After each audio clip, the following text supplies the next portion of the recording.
Friends welcome to RSG education. So இந்த வீடியோவில் நம்ம வந்து positive logic and negative logic use பண்ணி எப்படி டிராஃபிக் ஃபோர் டைரக்ஷன் டிராஃபிக் லைட்டை பில்ட் பண்ணுறதுன்னு பார்க்கலாம். ஸோ அதுக்கு முன்னாடி பாசிட்டிவ் லாஜிக்னா என்ன, நெகட்டிவ் லாஜிக்னா என்னன்னு தெரிஞ்சிருக்கணும். ஸோ இப்போ வந்து நம்ம பார்த்தீங்கன்னா ஃபர்ஸ்ட் பார்த்தீங்கன்னா நம்ம இது வந்து பாசிட்டிவ் லாஜிக்ல இம்ப்ளிமெண்ட் பண்ணியிருக்கோம். பாசிட்டிவ் லாஜிக்னா ஒன்றும் இல்லை, கேத்தோட கேத்தோட டெர்மினலை வந்து டைரக்டா கிரவுண்ட் பண்ணிட்டு ஆனோட வந்து மைக்ரோ கண்ட்ரோலரோட கனெக்ட் பண்ணிப்போம். ஸோ இதனால என்ன ஆகும்னா மைக்ரோ கண்ட்ரோலர்ல இருந்து சப்ளை வரும். ஸோ மைக்ரோ கண்ட்ரோல்ல இருந்து ஹை வோல்டேஜ் வரும், விச் மீன்ஸ் 0 ஆர் 1 நம்ம லாஜிக் யூஸ் பண்ணிருப்போம்ல, அதுல வந்து 1 வரும், விச் மீன்ஸ் ஹை ஸ்டேட்டுக்கு வந்து மாறும். ஸோ ஹை ஸ்டேட்ல இருந்து வர இன்புட்டையும் கிரவுண்ட்ல இருந்து இன்புட்டையும் வச்சு எல்இடி க்ளோ ஆகும். ஸோ இது வந்து பாசிட்டிவ் லாஜிக். இப்போ வந்து நெகட்டிவ் லாஜிக்னா என்னன்னு சொல்றதுக்கு முன்னாடி இது எப்படி இம்ப்ளிமெண்ட் பண்ணலான்னு பார்த்தா உங்களுக்கு வந்து ஒரு எப்படி நெகட்டிவ் லாஜிக் இருக்கும்னு உங்களுக்கு ஒரு தெளிவான ஐடியா கிடைக்கும். ஸோ அதனால டைரக்ஷன் 1, 2 இப்போ வந்து நான் 3, 4 இம்ப்ளிமெண்ட் பண்றேன். ஸோ இப்போ வந்து direction 1, direction 1, direction 2, direction 3, direction 4 இந்த மாதிரி ஒரு 4 எல்இடி எடுத்தாச்சு. ஸோ டைரக்ஷன் பற்றி நம்ம அப்புறம் பார்க்கலாம். இப்போ வந்து எப்படி இம்ப்ளிமெண்ட் பண்ணுறதுன்னு பார்க்கலாம். ஸோ இதுக்கு வந்து நம்ம என்ன பண்ணணும்னா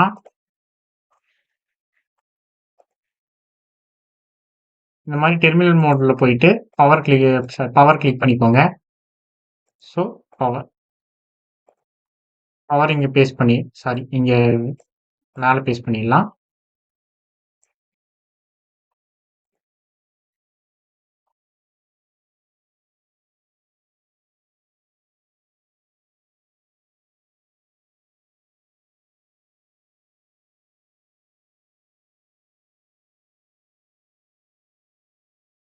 எல்இடிக்கு வந்து டைரக்டா நம்ம பவர் சப்ளை கனெக்ட் பண்ணியாச்சு. ஸோ அதே மாதிரி கீழேயும் பண்ணிக்கலாம். ஸோ நெக்ஸ்ட் நம்ம என்ன பண்ண போறோம்னா இதோட கேத்தோட் டெர்மினலை கொண்டு போய் நம்ம வந்து மைக்ரோ கண்ட்ரோலர் தர போறோம். ஸோ இதனால என்ன ஆகும்னா நம்ம வந்து மைக்ரோ கண்ட்ரோலர்ல இருந்து லோ அவுட்புட் எடுக்கலாம், விச் மீன்ஸ் எல்இடி க்ளோ ஆகணும்னா நம்ம வந்து 3.3 வோல்ட் ரிலீஸ் பண்ணாம 0 வோல்ட் ரிலீஸ் பண்ணலாம். லாஜிக் 0வா மாத்திட்டு இங்க மைக்ரோ கண்ட்ரோலர் இருந்து 0 வரும், விச் மீன்ஸ் 3.3 வோல்ட் வராம அதோட கம்மியா வரும். கிட்டத்தட்ட அப்ராக்சிமேட்டா கிரவுண்டோட வோல்டேஜுக்கு ஈக்குவலா இருக்கும். ஸோ அதனால வந்து லைட் எரியும். ஸோ இது வந்து எந்த மாதிரி கேஸ்ல யூஸ் பண்ணுவாங்கன்னு நீங்க கூகுள்ல சர்ச் பண்ணி நீங்க கமெண்ட்ல சொல்லுங்க. ஏன்னா இது முக்கியமான ரீசனுக்காக தான் இந்த நம்ம பாசிட்டிவ் லாஜிக் நெகட்டிவ் லாஜிக்னு தனித்தனியா நம்ம போறோம்.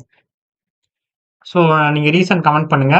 அப்படி இல்லைன்னா நான் நெக்ஸ்ட் வீடியோல வந்து ஏன் இந்த மாதிரி நெகட்டிவ் லாஜிக் போறோம் அப்படின்னு நான் எக்ஸ்பிளைன் பண்றேன். ஸோ இப்போ நம்ம என்ன பண்ணியிருக்கோம்னா இதோட கேத்தோட் டெர்மினலை கொண்டு போய் நம்ம வந்து மைக்ரோ கண்ட்ரோலர்ல கனெக்ட் பண்ணியிருக்கோம். ஸோ இதான் நெகட்டிவ் லாஜிக். இப்போ வந்து நம்ம கோட் எழுதிட்டு அது எப்படி ஒர்க் ஆகுதுன்னு நம்ம செக் பண்ணலாம். ஸோ இப்போதைக்கு நம்ம வந்து இப்போ கோட் கம்போசர்ஸ்க்கு ஓப்பன் பண்ணி இப்போ நம்ம கோட் எழுதலாம். ஸோ இதில் போய் file create new project. So அதில் கிரியேட் நியூ ப்ராஜெக்ட் எதாவது இருக்கும், அதனால பிரச்சனை இல்லை. இப்போ வந்து எம்எஸ்பி 430 G2553. ஸோ இதை கிளிக் பண்ணிக்கலாம். இதில் வந்து எம்டி ப்ராஜெக்ட் கிளிக் பண்ணிடலாம். இம்போர்ட், நெக்ஸ்ட்டு ப்ராஜெக்ட் டைட்டில் வந்து டிராஃபிக், இல்லை பாசிட்டிவ் லாஜிக் நெகட்டிவ் லாஜிக் பண்ணுறது பாஸ் நெக் அந்த மாதிரி சும்மா நான் ரெண்டாம் எடுத்துக்கிட்டேன். உங்களுக்கு தேவைன்னா நீங்கள் வேறு பேரில் கூட எடுத்துக்கலாம், ஒன்றும் பிரச்சனை இல்லை. ஸோ கொஞ்ச நேரம் லோட் ஆகட்டும். லோட் ஆகி முடிச்சதுக்கப்புறம் மெயின் டாட் சியில் நம்ம ப்ரோக்ராமே எழுதணும்.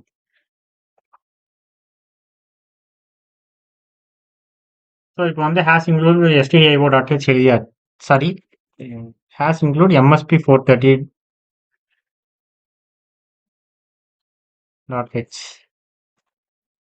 ஸோ இதில் என்ன ஆகும்னா MSP 430க்கான ஃபைல் எல்லாம் லோட் ஆகும்.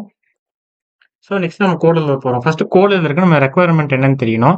இப்போ ஃபார் எக்ஸாம்பிள் நம்ம வந்து G1 30 second, G2 25 second, G3 15 second, G4 20 செகண்ட்ல க்ளோ ஆகுற மாதிரி வைக்கலாம், which means green light. So அதுக்கு முன்னாடி நம்ம டேரக்ஷனை மார்க் பண்ணி வச்சுக்கலாம். ஸோ அதுக்கு என்ன பண்ணுறதுன்னா இங்கே ஏன்னு ஒரு சிம்பிள் தெரியுதா, அதை கிளிக் பண்ணுங்க. டெம்ப்ளேட் இருக்கா, கிளிக் பண்ணுங்க. D1 ஹைட்டை வந்து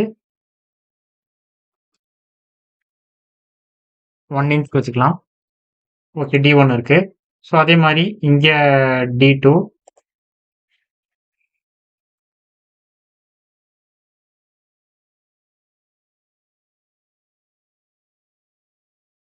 so D1, D2, D3, D4ன்னு 4 direction mark பண்ணியாச்சு. இப்போ வந்து இதுக்கு நம்ம கோட் எழுதலாம். ஸோ கோட் எழுதுறதுக்கு முன்னாடி நம்ம இந்த மாரி பெரிய பெரிய இதுக்கெல்லாம் கோட் எழுதும்போது நமக்கு வந்து ரொம்ப கன்ஃப்யூஷன் ஆகும். ஸோ அதனால வந்து நம்ம வந்து இந்த ஃபங்ஷன் யூஸ் பண்ணலாம். ஹாஷ் டிஃபைன் அப்படின்னு. இது வந்து என்ன சொல்லுவாங்கன்னா மேக்ரோன்னு சொல்லுவோம். ஸோ ஹாஷ் டிஃபைன்ல வந்து நம்ம என்ன போடுறோமோ அதுக்கான வேல்யூ பதிலா ரீப்ளேஸ் பண்ணிக்கலாம். ஃபார் எக்ஸாம்பிள் ஹாஷ் இன்க்ளூட்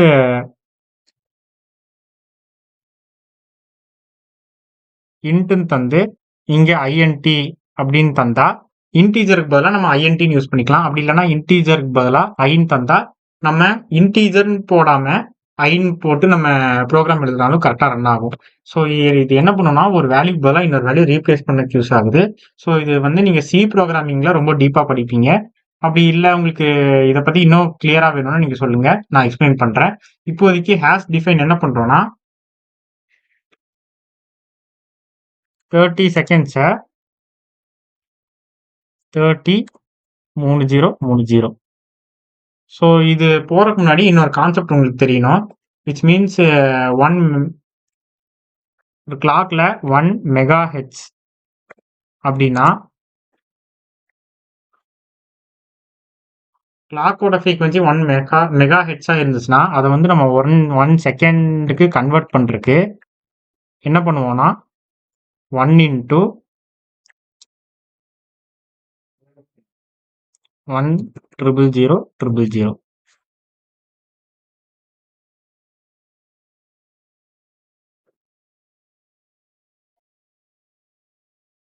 சாரியில ஒரு ஜீரோ எக்ஸ்ட்ரா ஆயிடுச்சு.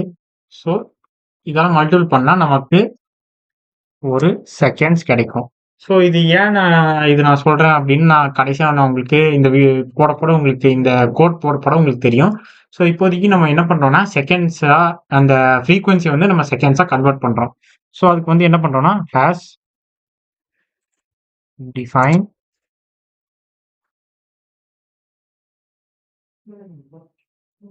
ஸோ நீங்க வந்து என்ன பண்ணலாம்னா நான் இது இல்லாமையும் போடலாம்.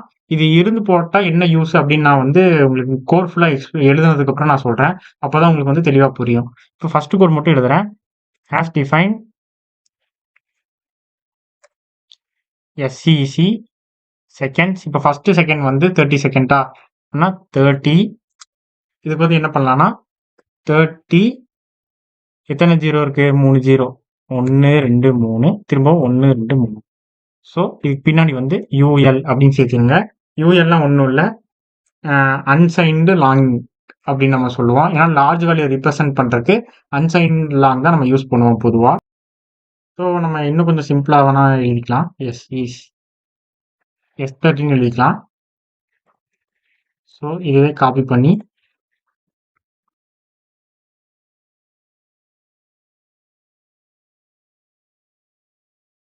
ஸோ 4 தடவை எழுதியாச்சு. ஸோ நெக்ஸ்ட் காப்பி பண்ணி பேஸ்ட் பண்ணியாச்சு. இப்போ வந்து நம்ம 25 செகண்ட்ஸ்க்கு மாற்றலாம். 25. ஸோ அப்போ நான் இங்கேயும் நம்ம வேல்யூ மாற்றணும் 25. ஸோ இதே மாதிரி ரிமைனிங் வேல்யூஸ்க்கு வந்து நீங்கள் வேல்யூ மாற்றிடுங்க. இப்போ வந்து நம்ம செகண்ட்ஸ் எல்லாம் டிக்ளேர் பண்ணியாச்சு. ஸோ 25னா 25,000. இது எதுக்கு நான் நம்பர் இவ்வளோ பெரிய லார்ஜ் நம்பர் போட்டிருக்கேன்னு நான் இங்கே மென்ஷனும் பண்ணியிருக்கேன். ஸோ இப்போ வந்து நான் எதுக்கு ஆக்சுவலாக போட்டிருக்கேன்னு நம்ம பின்னாடி இப்போ பார்க்கலாம். ஸோ அதுக்கு முன்னாடி நம்ம இப்போ என்ன பண்ணணும்னா இப்போ வந்து நம்ம சர்க்யூட்ல பார்த்தீங்கன்னா மொத்தம் 1 2 3 4 5 6 7 8 9 10 11 12. ஸோ 12 LED இருக்கு. 12யும் ஆன் ஆஃப் பண்றதுக்கு வந்து நம்ம கோட் எழுதணும். ஸோ இப்போ வந்து நம்ம P1 அவுட் P2 அவுட் அந்த மாதிரி எழுதிட்டே இருந்தா நமக்கு வந்து ரொம்ப கன்ஃபியூஸ் ஆகும்.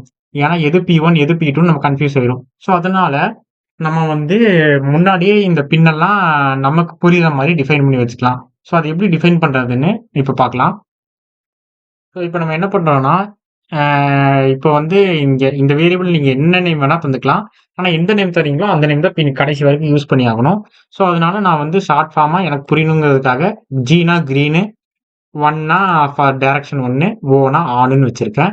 ஸோ அதுக்கு வந்து என்ன நம்ம P2 of out P2 of out are equal to bit 3 அப்படின்னு நம்ம பெருசா கோட் எழுதுறதுக்கு பதிலா இதை வச்சு நம்ம ரீப்ளேஸ் பண்ணிடலாம். ஸோ அது எப்படி ரீப்ளேஸ் பண்றதுன்னு நான் காமிக்கிறேன். ஸோ அதுக்கு முன்னாடி நம்ம இதை வச்சு ரீப்ளேஸ் பண்ணிடலாம். ஸோ இதுக்காக நான் வந்து ஷார்ட்டா எழுதியிருக்கேன். அதே மாதிரி ஆனுக்கு எழுதியாச்சு, அதே மாதிரி ஆஃபுக்கு எழுதலாம். ஸோ இந்த கூட எப்படி காப்பி பண்ணிக்கோங்க.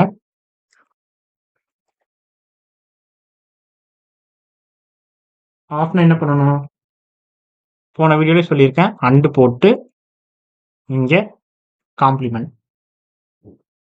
ஸோ இங்க வந்து ஆன் ஆஃபுக்கு வந்து நான் எஃப்னு ஷார்ட் ஃபார்மா நேம் தந்துக்கிறேன். ஸோ ஸ்மால்லேயே தந்துக்கிறேன். இங்க என்ன வேணா என்ன வேரியபிள் வேணா தரலாம். அது உங்க விருப்பம். இதான் தரணும், அந்த தரணும், எந்த ரெஸ்ட்ரிக்ஷனும் இல்லை.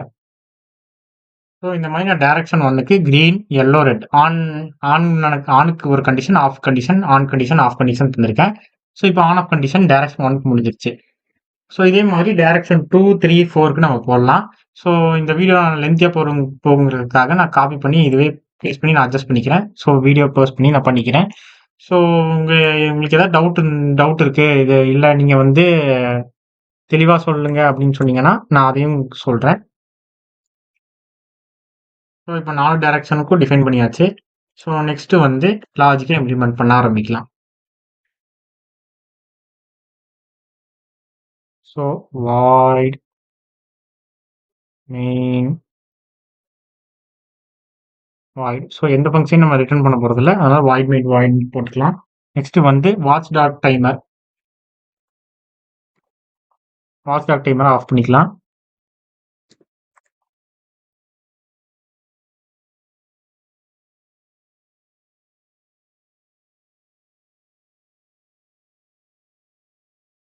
வாட்ச் டாக் டைமர் வந்து நம்ம எழுதியாச்சு. அடுத்து வந்து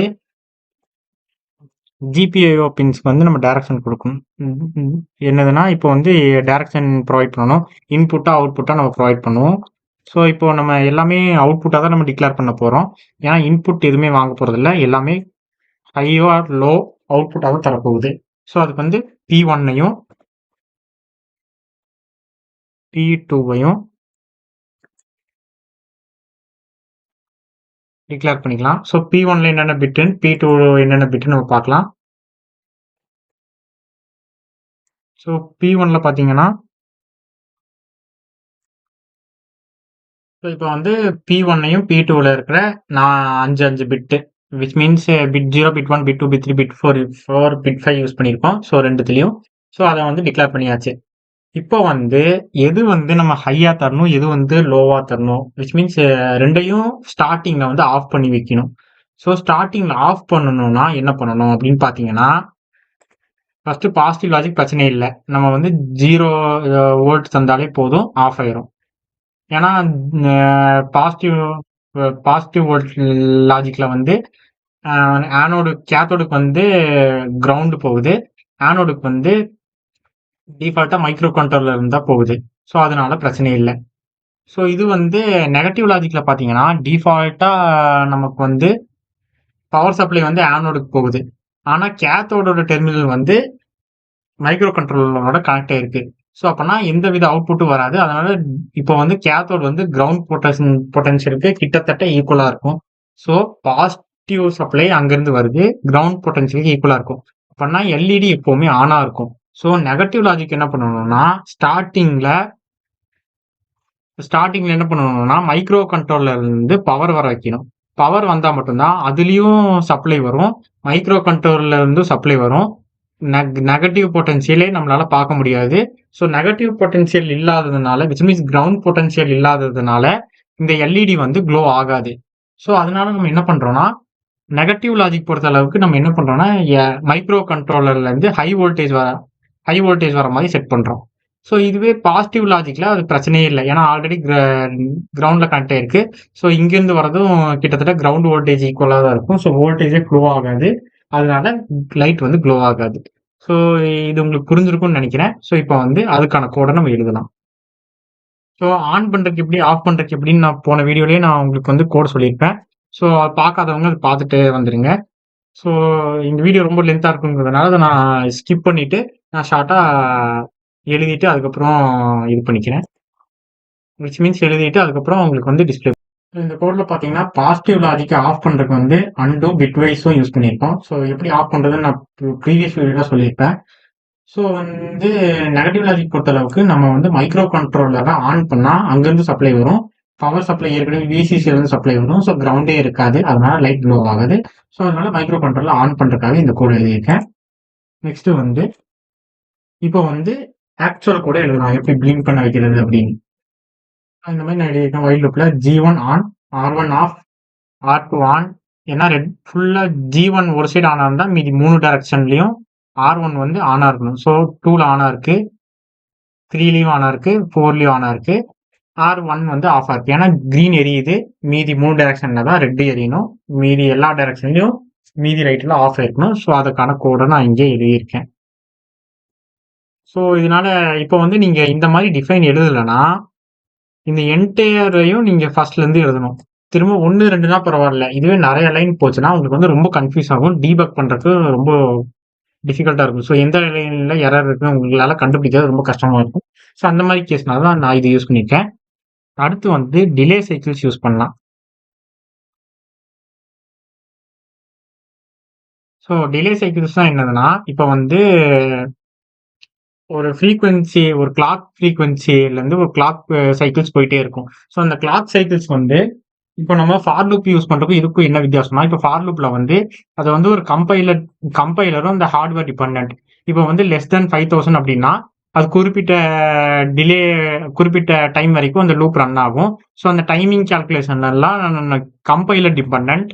ஸோ இதுவே டிலே சைக்கிள் யூஸ் பண்ணா அந்த ஃப்ரீக்வென்சி, அந்த மைக்ரோ கண்ட்ரோலரோட ஃப்ரீக்வென்சி டிபெண்டன்ட். எப்படின்னா இப்போ கிளாக் சைக்கிள்ஸ் வரும்.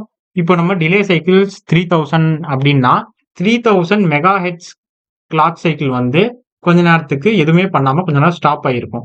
ஸோ அந்த ஸ்டாப் ஆகிற வைக்கிறதுக்காக தான் நம்ம வந்து டிலே சைக்கிள்ஸ் யூஸ் பண்றோம். ஸோ நம்ம நம்பர் ஆஃப் சைக்கிள்ஸ் வந்து கொஞ்ச நேரம் டிலே ஆகும். ஸோ இது வந்து இண்டஸ்ட்ரி பொறுத்தளவுக்கு இது வந்து ரெக்கமெண்டட் கிடையாது. ஏன்னா இப்போ வந்து மல்டி டாஸ்கிங் பர்பஸ்ல என்ன ஆகும்னா கரெக்டான ப்ராப்பரான அந்த கிளாக் சைக்கிள்ஸ் போகாது. ஸோ அதனால டிலே ஏற்படும். இப்போ நம்ம சின்ன ப்ரோக்ராமுக்கு காட்டி இது பெருசா ஒன்றும் இது இல்லை. ஸோ இது வந்து ஒரு சின்ன எல்இடி பிளிங்கிங் அந்த மாதிரி இதுக்கு வேணா யூஸ் பண்ணிக்கலாம். ஸோ பெரிய காம்ப்ளெக்ஸான டாஸ்க் எல்லாம் டிலே சைக்கிள் வந்து அவாய்ட் பண்றது நல்லது. ஸோ அதுக்கு பதிலாக நம்ம டைமர் அந்த மாதிரி ஏதாச்சும் போய்க்கலாம். ஸோ இப்போ வந்து டிலே சைக்கிள்ஸ் பத்தி பார்க்கலாம். ஸோ இப்போ நம்ம வந்து டிலே சைக்கிள் யூஸ் பண்ணி கோட் மட்டும் பார்க்கலாம். அதை பத்தி நம்ம லேட்டரான் டீட்டெயிலாக டிஸ்கஸ் பண்ணிக்கலாம். ஸோ டிலே சைக்கிள்ஸ்க்கும் நம்ம வேல்யூ என்டர் பண்ணணும். ஸோ வேல்யூ என்டர் பண்றதுக்கு வந்து ஈஸியாக நான் ஏற்கனவே ப்ரீ டிஃபைன் பண்ணி வச்சிருக்கேன். என்னதுன்னா S30,000 இவ்வளோ பெரிய வேல்யூ நம்ம அடிக்கடி எழுதுறதுக்கு பதிலாக இனிமேல் ஷார்ட்டாக எழுதிக்கலாம். ஸோ S30 ஃபர்ஸ்ட் கிரீனுக்கு வந்து நம்ம வந்து 30 செகண்ட்ஸ் டிலே தரோம். ஸோ வந்து S30 அப்படின்னு டிலே சைக்கிள்ஸ் எழுதிக்கலாம். நெக்ஸ்ட் பார்த்தீங்கன்னா நெக்ஸ்ட் கிரீன் இருந்தாச்சு. நெக்ஸ்ட் வந்து எல்லோ கொஞ்ச நேரம் எரிய வைக்கணும்ல. ஸோ நம்ம வந்து எல்லோக்கு வந்து டைமிங் தரணும். ஸோ எல்லோக்கு வந்து இங்கே டைமிங்கே மென்ஷன் பண்ணல. ஸோ நம்மளே ஏதாச்சும் ஒரு ரேண்டமாக ஒரு டைமிங் எடுத்துக்கலாம். ஸோ ஏற்கனவே டைமிங்கையும் நம்ம டிஃபைன் பண்ணி வச்சுக்கலாம். ஏன்னா எல்லாமே டிஃபைன் பண்ணுறோம். இது மட்டும் நம்ம தனியாக எழுதுனா நம்மளுக்கு கொஞ்சம் கன்ஃபியூஸ் ஆகும். ஸோ அதனால டிஃபைன் இது அப்ராக்சிமேட்டாக ஒரு 3 செகண்ட்ஸ் வச்சுக்கலாம்.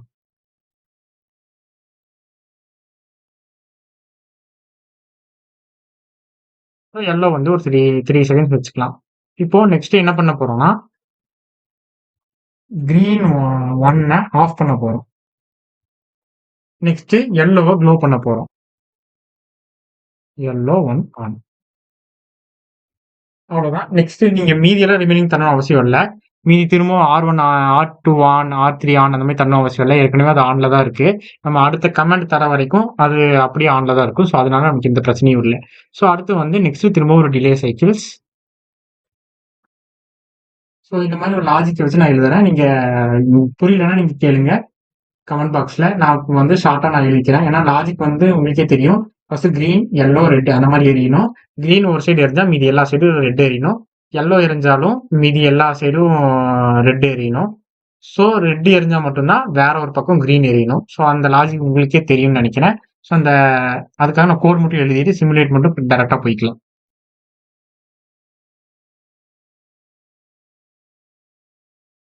இப்போ நம்ம ப்ராப்பர்ட்டிஸை கிளிக் பண்ணி ஹெக்ஸ் யூட்டிலிட்டி டிசேபிளாக இருக்குது, அதை எனேபிள் பண்ணி விடலாம். நெக்ஸ்ட்டு வந்து அவுட்புட் ஃபார்மேட்டை வந்து இன்டெல் ஃபார்மேட்டுக்கு நம்ம மாற்றிடலாம். அப்புறம் நெக்ஸ்ட்டு பார்த்தீங்கன்னா நம்ம கிளிக் பண்ணி பில்டு ப்ராஜெக்ட் ஆரம்பிக்கலாம். ஸோ ப்ராஜெக்ட் பார்த்திங்கன்னா பில்ட் ஆகிட்டு இருக்குது. ஸோ கம்ப்ளீட் ஆனதுக்கப்புறம் டீபக்குள்ளே போய் பார்த்தீங்கன்னா ஹெக்ஸ் ஃபைல் இருக்கும். ஸோ அந்த ஹெக்ஸ் ஃபைலை வந்து காப்பி பண்ணிக்கலாம். ஸோ நெக்ஸ்ட்டு என்ன பண்ண போகிறோன்னா ப்ரோட்டீஸை ஓப்பன் பண்ணும். ப்ரோட்டீஸை ஓப்பன் பண்ணி அந்த மைக்ரோ கண்ட்ரோலரில் ரைட் கிளிக் பண்ணிங்கன்னா எடிட் ப்ராப்பர்ட்டிஸ்னு இருக்கும். அதை கிளிக் பண்ணதுக்கப்புறம் ஃபைல் மேனேஜர் ஃபைல் கிளிக் பண்ணி அந்த காப்பி பண்ண பார்த்து பேஸ்ட் பண்ணிவிட்டு ஓப்பன் கொடுக்கலாம். நெக்ஸ்ட்டு வந்து ஓகேன்னு தந்துடலாம். இப்போ வந்து சிமுலேட் பண்ண ஆரம்பிக்கலாம். ஸோ இப்போ பார்த்தீங்கன்னா சிமுலேட் ஆகுது. Sorry, 1 second. இங்கே வந்து எல்லோ லைட் சிமுலேட் ஆகுது. நம்ம கோடில் ஏதாச்சும் ஒரு சின்ன மிஸ்டேக் இருக்கும். ஸோ அது என்ன மிஸ்டேக்குன்னு பார்த்துட்டு ரெக்கவர் பண்ணலாம். ஸோ இப்போ நம்ம கோடை சேஞ்ச் பண்ணதுக்கப்புறம் இங்கே என்ன பண்ணியிருக்கேன்னா அந்த P1 பின்னவே அப்படியே டிக்ளேர் பண்ணி வச்சுட்டேன் திரும்பவும். அது நான் P1 காப்பி பண்ணி திரும்பவும் பேஸ்ட் பண்ணும்போது திரும்பவும் தெரியாமல் அதுவே பேஸ்ட் பண்ணி வச்சுட்டேன். ஸோ P2 மாற்ற மறந்துட்டேன். ஸோ இப்போ வந்து நான் ரெடி பண்ணிட்டேன். அது மட்டும் இல்லாமல் எடிட் ப்ராப்பர்ட்டிஸில் போய் 1 மெகாஹெர்ட்ஸில் வந்து ஃப்ரீக்வன்சியை மாற்றி வச்சுருக்கேன். ஏன்னா டிஃபால்ட்லேருந்து 1 மெகாஹெர்ட்ஸ் மாற்றணும். ஏன்னா டிஃபால்ட்டாக அது வேறு ஏதோ ஃப்ரீக்வன்சி வச்சா டைமிங் கேல்குலேஷன் வந்து தப்பாக இருக்கும். ஸோ இப்போது சிமுலேட் பண்ணும்போது பாருங்கள், அந்த கீழே வந்து அனிமேஷன் டைமிங் ஓடிட்டுருக்கு. ஸோ அந்த டைமிங் 13 வந்தவுடனே அடுத்த கலர் வந்து ஷிஃப்ட் ஆக ஆரம்பிக்கும். ஸோ இந்த வீடியோவை முழுசாக பாருங்கள். அதுக்கப்புறம் இதில் ஏதாவது டவுட் இருந்தால் நீங்கள் கமெண்ட் பாக்ஸில் கமெண்ட் பண்ணுங்கள். அதுக்கப்புறம் இங்கே டைமிங் கரெக்டாக ஒர்க் ஆகுதான்னு பார்க்கலாம். ஸோ இங்கே கீழே வந்து டைமிங் ஓடிட்டே இருக்குது. இப்போ 13 வந்தால் எல்லோ லைட் ஆன் ஆகும்.